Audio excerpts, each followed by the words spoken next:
Hi everyone, this is Kevin here, and this is the Samsung Galaxy A20, and it's quickly becoming one of my favorite budget smartphones of 2019, and there's a good reason for that.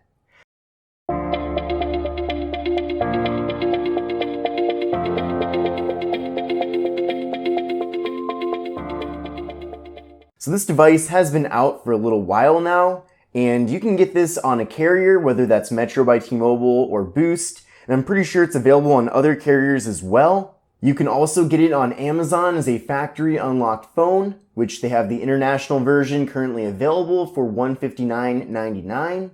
And Samsung recently announced that they're actually bringing a US specific unlocked variant of the device that has support for all 4 major US carriers that will be offered very soon for $249.99.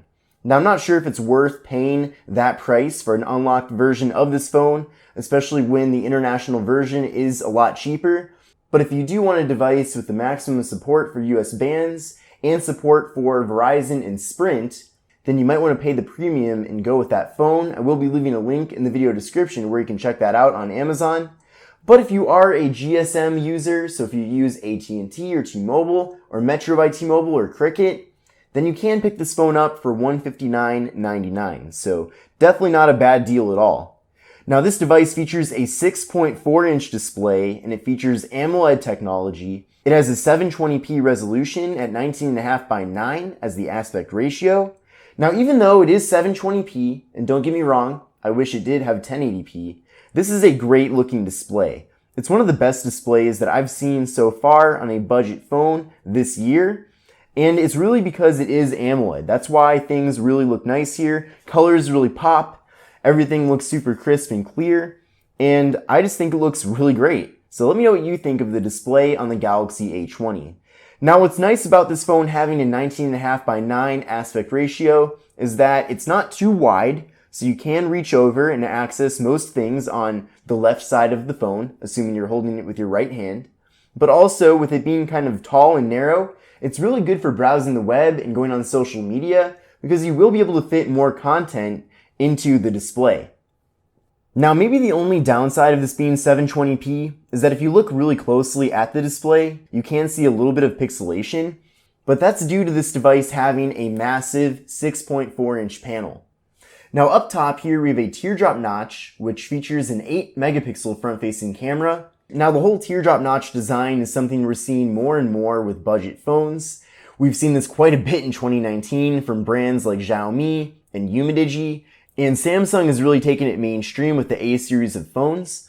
We have the same design with other devices from Samsung such as the Galaxy A10, A10e, A30, and even the A50. So this design is really popular because it gives you a very good screen to body ratio, while also having a very small and non-intrusive notch.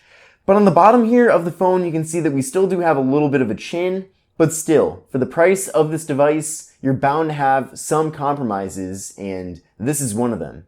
Now, the 8 megapixel front-facing camera is actually pretty decent. We even get live focus, which is Samsung's version of portrait mode. Now I'll switch over to the standard camera here, and you can see that you actually have 2 options. You have the standard mode here, but you also get a little bit of a wider photo taking mode. So it's almost like a wide angle camera a little bit, but it definitely doesn't get quite as large as wide angle mode would. Now the device features 32 gigabytes of storage with SD card expansion up to 512 gigabytes. So having 32 gigs of internal storage to start with is not bad. I do kind of wish the phone did have 64 gigs, but most people can live very happily with 32 gigs.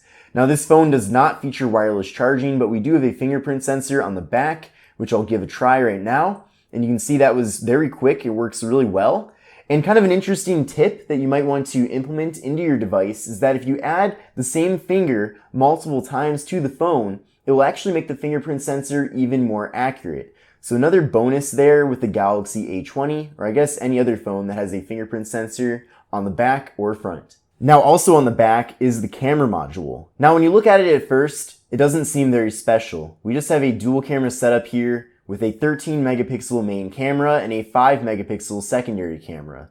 But what's really interesting and unique is that that secondary camera is also a wide angle camera. So it's a true wide angle camera, and with it, you can really fit a lot of content into your photos. So let's try that out right now. So this is with the standard camera, right? The main 13 megapixel camera. And now I'm going to switch over to the wide angle camera, and you can see how much more content I'm able to fit into the frame. So having a wide angle camera definitely is not a gimmick. This is a feature that I use all the time because it's really great, especially if you're going on vacation and you want to fit a lot of content in your photos, or maybe you're taking a picture of a large group.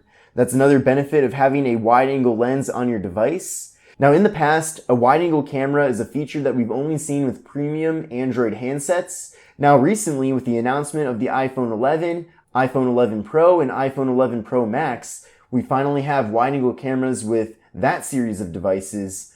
But we're also seeing more and more budget Android devices getting wide angle cameras. So a really great feature to see here, and something that I'm definitely a big fan of. And what's cool too is that even though this wide angle camera is just 5 megapixels, it takes really good looking and clear photos. Now I definitely recommend that you go over to my Galaxy A20 review video to see photo and video samples from the device.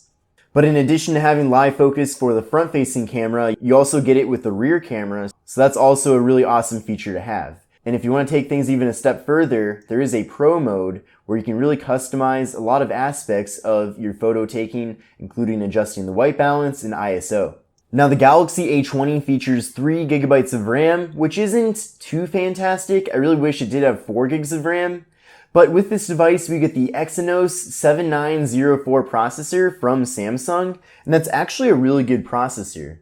So combining that processor with 3 gigs of RAM and the really well optimized software here from Samsung, you really do get good, smooth performance with the phone. Now I do prefer stock Android over Samsung Skin, but I actually don't mind that they did such a nice job at optimizing the speed and fluidity of the Skin, so it does work pretty well, and I don't mind it on this phone. Now if you're into Bixby, you can also use that on here, but I didn't even set up Bixby because I don't like it. Now this device features a 4000 milliamp hour internal battery, which really is a massive battery capacity. So you're going to get really good battery life with the Galaxy A20. The phone does run Android 9 Pie, which is the current version of Android. I have not heard anything about it getting updated to Android 10, but considering how popular the Galaxy A20 has been for Samsung, I wouldn't be surprised if it happens. Now this variant of the Galaxy A20 is the Metro by T-Mobile version of the phone. But what's cool is that even though I bought this at Metro, the front of the box does not have any carrier branding. It looks like a typical Samsung box. However, on the back, we do have the Metro logo, just to kind of remind you that this is the Metro variant of the phone. Now let's see what all is included in the box, and there actually is quite a bit. So we get a USB-C cable for charging and data transfer. We get a Samsung Adaptive Fast Charge wall adapter here, so you can do quick charging with the phone, which is another great feature. There's also a SIM card removal tool in the box, and we get some various pieces of literature here, including the quick reference guide. Now on the left side of the phone, we just have the slot for the microSD card and SIM card. Then on the right, we have the power button and volume button. Then on the top, we just have the noise canceling microphone. And then on the bottom, we have the 3.5mm headphone jack. We have the USB-C port for charging and data transfer.